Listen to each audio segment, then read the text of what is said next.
ಮಹಾರಾಷ್ಟ್ರದಲ್ಲಿ ಒಂದು ಕುಗ್ರಾಮವಿದೆ. ಅದು ತುಂಬಾ ಪುಟ್ಟ ಹಳ್ಳಿ. ಆದರೆ ಇಲ್ಲಿನ ಆಚರಣೆಗಳು ತುಂಬಾ ವಿಚಿತ್ರವಾಗಿವೆ. ಇವರು ಆಂಜನೇಯ ದೇವರನ್ನ ಇಲ್ಲಿ ಪೂಜಿಸುವುದಿಲ್ಲ. ಹನುಮಂತನ ಹೆಸರನ್ನ ಮಕ್ಕಳಿಗೆ ಕೂಡ ಇಡುವುದಿಲ್ಲ. ಅಷ್ಟೇ ಏಕೆ, ಮಾರುತಿ ಕಾರನ್ನು ಕೂಡ ಇಲ್ಲಿ ಖರೀದಿಸುವುದಿಲ್ಲ. ಈ ಕಾರು ಖರೀದಿ ಮಾಡಿದರೆ ಅವರು ಯಾವುದಾದರೂ ದುರಂತಕ್ಕೆ ಈಡಾಗುತ್ತಾರೆ ಎಂಬುದು ಇಲ್ಲಿನ ಜನರ ವಿಚಿತ್ರ ನಂಬಿಕೆಯಾಗಿದೆ.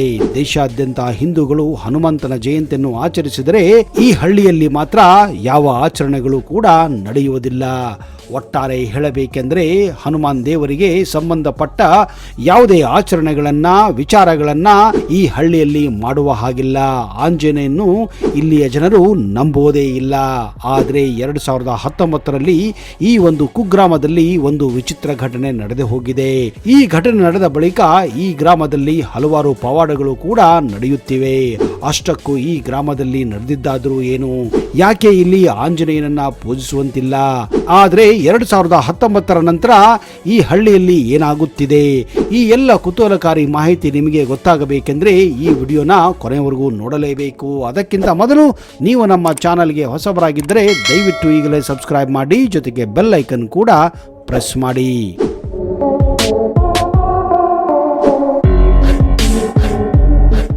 ನಮಸ್ಕಾರ ಸ್ನೇಹಿತರೆ, ನಿಮಗೆಲ್ಲ ಆತ್ಮೀಯ ಹಾಗೂ ಅದ್ದೂರಿ ಸ್ವಾಗತ.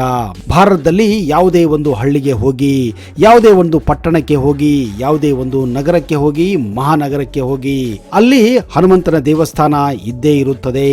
ಈ ಭಾರತದಲ್ಲಿ ಶ್ರೀರಾಮನ, ಶಿವನ, ವಿಷ್ಣುವಿನ ದೇವಾಲಯಗಳು ಇರದಂತಹ ಸಾವಿರಾರು ಹಳ್ಳಿಗಳಿವೆ, ಊರುಗಳಿವೆ, ನಗರಗಳಿವೆ. ಆದರೆ ಹನುಮಂತನ ದೇವಾಲಯ ಇಲ್ಲದಂತಹ ಒಂದು ಊರು ಸಿಗುವುದು ಅತಿ ಕಡಿಮೆ ಅಥವಾ ಇಲ್ಲ ಕೂಡ ಅನ್ನಬಹುದು.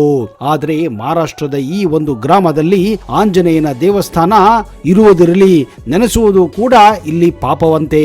ಯಾಕೆ ಆಂಜನೇಯನ ಮೇಲೆ ಈ ಗ್ರಾಮದ ಜನರಿಗೆ ಅಷ್ಟೊಂದು ಸಿಟ್ಟು? ಅದಕ್ಕೂ ಒಂದು ಕಾರಣ ಇದೆ ಸ್ನೇಹಿತರೆ. ಅಂದ ಹಾಗೆ ಈ ಹಳ್ಳಿಯ ಹೆಸರೇ ದೈತ್ಯಾನಂದಪುರ. ಮಹಾರಾಷ್ಟ್ರ ರಾಜ್ಯದ ಅಹಮದ್ ನಗರಿಂದ ಸುಮಾರು 70 ಕಿಲೋಮೀಟರ್ ಈ ಒಂದು ವಿಶೇಷ ಗ್ರಾಮವಿದೆ. ಈ ಹಳ್ಳಿಯ ಹೆಸರು ಹೇಳುವಂತೆ ಇಲ್ಲಿಯ ಜನರೆಲ್ಲ ದೈತ್ಯನು ಅಂದರೆ ರಾಕ್ಷಸನನ್ನ ಆರಾಧಿಸುವ ಜನರಾಗಿದ್ದಾರೆ. ಹನುಮಂತನ ಬದಲಿಗೆ ಇಲ್ಲಿ ನಿಂಬ ದೈತ್ಯ ಎಂಬ ರಾಕ್ಷಸನು ಇಲ್ಲಿಯ ಜನರು ಪೂಜಿಸುತ್ತಾರೆ. ಅದಕ್ಕೂ ಒಂದು ಕಾರಣವಿದೆ. ಹನುಮಂತ ರಾಮನ ಪರಮಭಕ್ತ. ಸೀತಾಮಾತೆಯನ್ನು ಹುಡುಕುತ್ತಾ ದಂಡಾರಣ್ಯವನ್ನು ಪ್ರವೇಶಿಸುತ್ತಾನೆ. ಆಗ ಈ ನಿಂಬ ದೈತ್ಯ ಎದುರಾಗುತ್ತಾನೆ. ಇಬ್ಬರಿಗೂ ಘೋರವಾದಂತಹ ಯುದ್ಧ ಪ್ರಾರಂಭವಾಗುತ್ತದೆ. ಯಾರು ಕೂಡ ಸೋಲುವುದಿಲ್ಲ. ಬದಲಿಗೆ ಒಂದು ಹಂತದಲ್ಲಿ ಇಬ್ಬರು ಸುಸ್ತಾಗಿ ವಿಶ್ರಮಿಸಲು ನಿರ್ಧಾರ ಮಾಡುತ್ತಾರೆ. ಹೀಗೆ ವಿಶ್ರಮಿಸುವ ಹೊತ್ತಿನಲ್ಲಿ ಇವರಿಬ್ಬರ ಬಾಯಿಯಲ್ಲಿಯೂ ಶ್ರೀರಾಮ ಎಂಬ ಹೆಸರು ಹೊರಬೀಳುತ್ತದೆ. ನಿಂಬ ರಾಕ್ಷಸನು ಶ್ರೀರಾಮನ ಭಕ್ತ ಎಂದು ತಿಳಿದ ಹನುಮಂತ ಸಂತೋಷಗೊಳ್ಳುತ್ತಾನೆ ಹಾಗೂ ಯುದ್ಧವನ್ನು ಮಾಡದಂತೆ ಮುಂದೆ ನಿರ್ಧಾರ ಮಾಡುತ್ತಾನೆ. ಅಷ್ಟೇ ಅಲ್ಲದೆ ಆ ನಿಂಬ ರಾಕ್ಷಸನಿಗೆ ಆಂಜನೇಯ ವರವನ್ನು ಕೊಡುತ್ತಾನೆ. ಇನ್ನು ಮುಂದೆ ಈ ಪ್ರದೇಶದಲ್ಲಿ ಇಲ್ಲಿಯ ಜನರು ನಿನ್ನನ್ನೇ ದೇವರು ಎಂದು ನಂಬಿ ನಿನ್ನನ್ನೇ ಪೂಜಿಸಲು ಎನ್ನುವ ವರವನ್ನು ಆಂಜನೇಯ ಈ ದೈತ್ಯನಿಗೆ ನೀಡುತ್ತಾನೆ. ಹೀಗೆ ಅಲ್ಲಿನ ಜನರು ಆ ರಾಕ್ಷಸರನ್ನೇ ದೇವರೆಂದು ಪೂಜಿಸಲು ಪ್ರಾರಂಭಿಸುತ್ತಾರೆ. ಇದೇ ಕಾರಣ ಎಲ್ಲಿಲ್ಲದ ಅಹಂಕಾರ ಬರಲು ಪ್ರಾರಂಭಿಸುತ್ತದೆ. ಯಾರಾದರೂ ತನ್ನನ್ನು ಬಿಟ್ಟು ಬೇರೆ ದೇವರನ್ನ, ಅದರಲ್ಲೂ ಆಂಜನೇಯನ್ನು ಪೂಜಿಸುವ ಕಂಡರೆ ಅಂತಹವರನ್ನ ಆ ರಾಕ್ಷಸ ಕೊಂದು ಹಾಕುತ್ತಿದ್ದ. ಇದೇ ಕಾರಣ ಆ ರಾಕ್ಷಸನಿಗೆ ಹೆದರಿ ಅಲ್ಲಿನ ಜನರು ಯಾವುದೇ ಕಾರಣಕ್ಕೂ ಹನುಮಂತನನ್ನ ಪೂಜಿಸುತ್ತಿರಲಿಲ್ಲ. ಒಂದು ವೇಳೆ ಪೂಜಿಸಿದರೆ ಅವರಿಗೆ ಕೆಡುಕು ಉಂಟಾಗುತ್ತದೆ ಅನ್ನುವ ಮಟ್ಟಿಗೆ ಅಲ್ಲಿನ ಜನರು ಆಂಜನೇಯನನ್ನು ದ್ವೇಷಿಸಲು ಪ್ರಾರಂಭಿಸುತ್ತಾರೆ. ಆಗಿನಿಂದ ಆ ದಂಡಾಕಾರಣ್ಯದಲ್ಲಿ ನಿಂಬ ದೈತ್ಯನನ್ನೇ ಅಲ್ಲಿಯ ಜನರು ಪೂಜಿಸಲು ಪ್ರಾರಂಭಿಸುತ್ತಾರೆ. ಅಂದಿನ ದಂಡಾಕಾರಣ್ಯ ಇರುವ ಜಾಗದಲ್ಲಿಯೇ ಈ ಒಂದು ಹಳ್ಳಿ ಇರೋದು.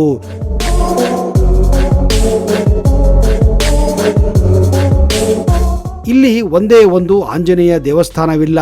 ಇಲ್ಯಾರು ಆಂಜನೇಯನ ಪೂಜಿಸುವುದಿಲ್ಲ. ಹನುಮಂತ ಚಾಲಿಸ ಕೂಡ ಪಠಿಸುವ ಹಾಗಿಲ್ಲ. ಹನುಮಂತನಿಗೆ ಸಂಬಂಧಪಟ್ಟ ಯಾವುದೇ ಪೂಜೆ ಆಗಲಿ ಆಚರಣೆ ಆಗಲಿ ನಮ್ಮಲ್ಲಿ ಮಾಡುವುದಿಲ್ಲ ಎಂದು ದೈತ್ಯಾಪುರದ ಗ್ರಾಮದ ಗ್ರಾಮಸ್ಥ ಅಂಕುಶ್ ವಾಗ್ ಅವರು ಇತ್ತೀಚೆಗೆ ಇಂಡಿಯಾ ಟುಡೇಯಲ್ಲಿ ಹೇಳಿದ್ದರು. ಆದರೆ 2019ರಲ್ಲಿ ಈ ಗ್ರಾಮದಲ್ಲಿ ಒಂದು ವಿಚಿತ್ರ ಘಟನೆ ನಡೆದು ಹೋಗಿದೆ. ಅದೇನೆಂದರೆ ಈ ಗ್ರಾಮದ ಹೊರಭಾಗದಲ್ಲಿ ಇರುವಂತಹ ಒಂದು ಸ್ಮಶಾನದಲ್ಲಿ ಒಬ್ಬ ವ್ಯಕ್ತಿಯನ್ನು ಹೂಳುವ ಸಲುವಾಗಿ ಇಲ್ಲಿ ಭೂಮಿಯನ್ನ ಅಗೆಯಲಾಗುತ್ತಿತ್ತು. 4 ಅಡಿ ಭೂಮಿಯನ್ನು ಅಗೆದಾಗ ಒಂದು ಬೃಹದಾಕಾರದ ಕಲ್ಲು ದೊರೆಯುತ್ತದೆ. ವಿಚಿತ್ರವೇನೆಂದರೆ ಕೆಲಸಗಾರರು ಮೊದಲು ಆ ಕಲ್ಲು ಬಂಡೆ ಇರುವ ಸುತ್ತಲೂ ಅಗೆಯಲು ಪ್ರಾರಂಭಿಸುತ್ತಾರೆ. ಸುತ್ತಲೂ 8 ಅಡಿ ಅಗಲ ಭೂಮಿಯನ್ನು ಅಗೆದಾಗ ಅವರಿಗೆ ಗೋಚರಿಸಿದ್ದು ಬೃಹದಾಕಾರ ಆಂಜನೇಯನ ಮೂರ್ತಿ. ಈ ವಿಷಯ ಗೊತ್ತಾಗುತ್ತಿದ್ದಂತೆಯೇ ಅಲ್ಲಿ ಭೂಮಿಯನ್ನು ಅಗೆಯುತ್ತಿದ್ದ 3ರಲ್ಲಿ ಒಬ್ಬ ವ್ಯಕ್ತಿ ಹಳ್ಳಿಗೆ ಓಡಿ ಹೋಗಿ ನಡೆದ ವಿಷಯವನ್ನ ಹಳ್ಳಿಯ ಮುಖಂಡರಿಗೆ ತಿಳಿಸುತ್ತಾನೆ. ವಿಷಯ ಗೊತ್ತಾಗುತ್ತಿದ್ದ ಹಾಗೆ ಹಳ್ಳಿಯ ಮುಖಂಡರು ಸ್ಮಶಾನಕ್ಕೆ ಆಗಮಿಸುತ್ತಾರೆ. ಸ್ಮಶಾನದಲ್ಲಿ ಆಂಜನೇಯನ ಮೂರ್ತಿ ಕಂಡು ಎಲ್ಲರೂ ಗಾಬರಿಯ ಜೊತೆ ಆಶ್ಚರ್ಯ ಕೂಡ ಆಗುತ್ತಾರೆ. ಸ್ಮಶಾನದಲ್ಲಿ ಆಂಜನೇಯನ ಇಂತಹ ಬೃಹದಾಕಾರ ಮೂರ್ತಿ ಇಲ್ಲಿ ಹೇಗೆ ಬಂತು ಎಂದು ಎಲ್ಲರೂ ತಬ್ಬಿಬ್ಬಾಗುತ್ತಾರೆ. ಅಷ್ಟೊತ್ತಿಗೆ ಅಲ್ಲಿ ನಡೆಯಬೇಕಿದ್ದ ಅಂತ್ಯಕ್ರಿಯೆಯನ್ನ ಬೇರೆ ಒಂದು ಜಾಗದಲ್ಲಿ ಮಾಡಲು ಆ ಹಳ್ಳಿಯ ಜನರು ಹಾಗೂ ಮುಖಂಡರು ನಿರ್ಧಾರ ಮಾಡುತ್ತಾರೆ. ಆಂಜನೇಯನ ವಿಗ್ರಹ ದೊರೆತಿರುವ ವಿಷಯ ಕಾಡ್ಗಿಚ್ಚಿನಂತೆ ಅಕ್ಕಪಕ್ಕದ ಊರಿನವರಿಗೂ ಗೊತ್ತಾಗುತ್ತದೆ. ಇದ್ದಕ್ಕಿದ್ದ ಹಾಗೆ ಅಲ್ಲಿ ಸಾವಿರಾರು ಜನರು ಜಮಾಯಿಸಲು ಪ್ರಾರಂಭಿಸುತ್ತಾರೆ. ಪೊಲೀಸರಿಗೂ ಈ ವಿಷಯ ಗೊತ್ತಾಗುತ್ತದೆ. ಪೊಲೀಸರು ಜನರನ್ನು ಚದರಿಸಲು ಹರಸಾಹಸ ಪಡಬೇಕಾಗುತ್ತದೆ. ಇದಕ್ಕೆ ಕಾರಣ ಒಂದು ಸ್ಮಶಾನದಲ್ಲಿ ಈ ರೀತಿ ಬೃಹದಾಕಾರದ ದೇವರ ಮೂರ್ತಿ, ಅದರಲ್ಲೂ ಆಂಜನೇಯನ ಮೂರ್ತಿ ಪತ್ತೆಯಾಗಿದ್ದು ಕಂಡು ಜನರು ಆಶ್ಚರ್ಯಚಕಿತರಾಗುತ್ತಾರೆ. ಇದ್ದಕ್ಕಿದ್ದ ಹಾಗೆ ಈ ಗ್ರಾಮದಲ್ಲಿ ಹುದುಗಿದ್ದ ಮೂರ್ತಿಯನ್ನೇ ಕಂಡು ಸುತ್ತಮುತ್ತಲಿನ ಗ್ರಾಮಸ್ಥರು ಈ ಮೂರ್ತಿಯನ್ನು ತಮಗೆ ಕೊಟ್ಟು ಬಿಡಿ, ತಾವು ಈ ಮೂರ್ತಿಯನ್ನು ತಮ್ಮ ಗ್ರಾಮದಲ್ಲಿ ಪ್ರತಿಷ್ಠಾಪಿಸಿ ದೇವಸ್ಥಾನವನ್ನು ಕಟ್ಟುತ್ತೇವೆ ಎಂದು ಹೇಳುತ್ತಾರೆ. ಆಗ ಊರಿನ ಜನರೆಲ್ಲರೂ ಆಂಜನೇಯನ ಮೂರ್ತಿ ತಮ್ಮ ಊರಿನಲ್ಲಿ ಸಿಕ್ಕಿದ್ದು ಪುಣ್ಯ ಎಂದು ಭಾವಿಸಲು ಪ್ರಾರಂಭಿಸುತ್ತಾರೆ. ಈಗ ಈ ಊರಿನಲ್ಲಿ ಇಂತಹ ಬೃಹದಾಕಾರ ಹನುಮಂತನ ಮೂರ್ತಿ ಪತ್ತೆಯಾಗಿದ್ದು ಕಂಡು ಅಲ್ಲಿನ ಸ್ಥಳೀಯರು ಹಾಗೂ ಅಕ್ಕಪಕ್ಕದ ಗ್ರಾಮಸ್ಥರು ಎಲ್ಲರೂ ಸೇರಿ ಇಷ್ಟು ದಿನ ತಾವು ಆಂಜನೇಯನ್ನು ಪೂಜಿಸದೇ ಇದ್ದಿದ್ದು ದೊಡ್ಡ ತಪ್ಪಾಗಿದೆ ಎಂದು ಈಗ ಅವರಿಗೆ ಅರ್ಥವಾಗಿದೆ. ಇದೇ ಕಾರಣ ಈಗ ಈ ಸ್ಮಶಾನ ಇದ್ದ ಜಾಗದಲ್ಲಿಯೇ, ಅಂದರೆ ಮೂರ್ತಿ ಸಿಕ್ಕ ಜಾಗದಲ್ಲಿಯೇ ಈ ಆಂಜನೇಯನ ಮೂರ್ತಿಯನ್ನ ಪ್ರತಿಷ್ಠಾಪಿಸಿ ಅಲ್ಲೊಂದು ದೊಡ್ಡ ದೇವಸ್ಥಾನವನ್ನು ಕಟ್ಟಿಸಲು ಸ್ಥಳೀಯರು ಮುಂದಾಗಿದ್ದಾರೆ. ಇತ್ತೀಚೆಗೆ ಈ ದೇವಸ್ಥಾನದ ನಿರ್ಮಾಣ ಬಹು ಜೋರಾಗಿ ನಡೆಯುತ್ತಿದೆ. ಬರುವ ದಿನಗಳಲ್ಲಿ ಇಲ್ಲಿ ಬೃಹದಾಕಾರ ಆಂಜನೇಯ ಮೂರ್ತಿ ಹಾಗೂ ದೇವಸ್ಥಾನ 2 ನಿರ್ಮಾಣಗೊಂಡು ಲೋಕಾರ್ಪಣೆಗೆ ಈ ದೇವಸ್ಥಾನ ಮಂಡಳಿಯ ಅಧ್ಯಕ್ಷರಾದಂತಹ ಧೀರೇಂದ್ರ ಕುಮಾರ್ ಇತ್ತೀಚೆಗೆ ಇಂಡಿಯಾ ಟುಡೇ ಪತ್ರಿಕೆ ಕೊಟ್ಟಂತಹ ಸಂದರ್ಶನದಲ್ಲಿ ಹೇಳಿದ್ದಾರೆ.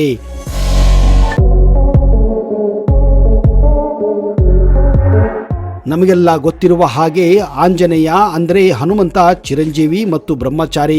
ಈತನನ್ನು ಹಿಂದೂ ದೇವರು ಮತ್ತು ರಾಮದೇವರ ದೈವಿಕ ಒಡನಾಡಿ ಎಂದು ಕೂಡ ನಂಬುತ್ತಾರೆ. ಹನುಮಂತ ಚಿರಂಜೀವಿ ಇನ್ನೂ ಈ ಭೂಮಿಯ ಮೇಲೆ ವಾಸವಾಗಿದ್ದಾನೆ ಎಂದು ಎಲ್ಲರ ನಂಬಿಕೆ ಇದೆ. ಸಪ್ತ ಚಿರಂಜೀವಿಗಳ ಪೈಕಿ ಆಂಜನೇಯ ಕೂಡ ಒಬ್ಬ. ಭೂಲೋಕದಲ್ಲಿ ಈಗಲೂ ಕೂಡ ಜೀವಂತವಾಗಿರುವ ದೇವಾನುದೇವತೆಗಳಲ್ಲಿ ಆ ಆಂಜನೇಯ ಮಾತ್ರ ಚಿರಂಜೀವಿ ಎಂದು ನಂಬುತ್ತಾರೆ. ಈ ಪವನ ಪುತ್ರನನ್ನು ಯಾವುದೇ ಕಾರಣಕ್ಕೂ ಪೂಜಿಸದೇ ಇರಲು ಸಾಧ್ಯವಿಲ್ಲ ಅನ್ನುವುದಕ್ಕೆ ಈ ಒಂದು ಘಟನೆಯ ಸಾಕ್ಷಿಯಾಗಿದೆ.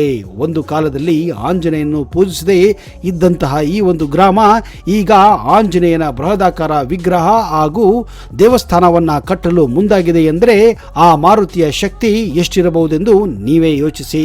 ಬರುವ ದಿನಗಳಲ್ಲಿ ಈ ದೇವಸ್ಥಾನ ಕಟ್ಟಿದ ನಂತರ ಆ ದೇವಸ್ಥಾನದ ಸಂಪೂರ್ಣವಾದ ಮಾಹಿತಿಯನ್ನ ಬರುವ ದಿನಗಳಲ್ಲಿ ನಿಮಗೆ ಕೊಡುತ್ತೇನೆ.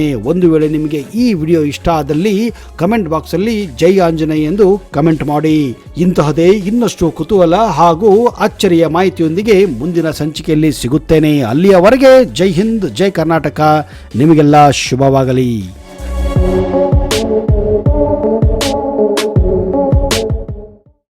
ಆರ್ಥಿಕ ಸಮಸ್ಯೆ, ದಾಂಪತ್ಯ ಸಮಸ್ಯೆ, ಮದುವೆ ವಿಳಂಬ, ಜೀವನದಲ್ಲಿ ಎಂತಹದೇ ತೊಂದರೆ ಇರಲಿ ಫೋನಿನ ಮೂಲಕ ನಿಮ್ಮ ಸಮಸ್ಯೆಗಳನ್ನ ಬಗೆಹರಿಸುತ್ತಾರೆ. ಹಿಂದೆ ಸಂಪರ್ಕಿಸಿ ಋಷಿಕೇಶ್ ಭಟ್ ಗುರೂಜಿ.